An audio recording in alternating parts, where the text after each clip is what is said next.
Mountaineering taught me to trust the process, to keep moving forward even when it's tough.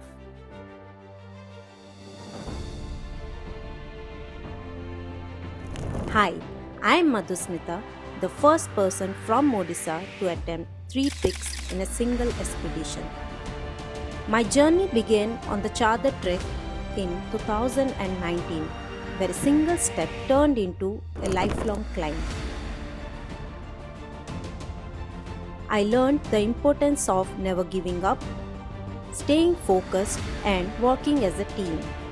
And at the end of the day, whether I'm on a mountain or behind a screen, I'll always find my way up.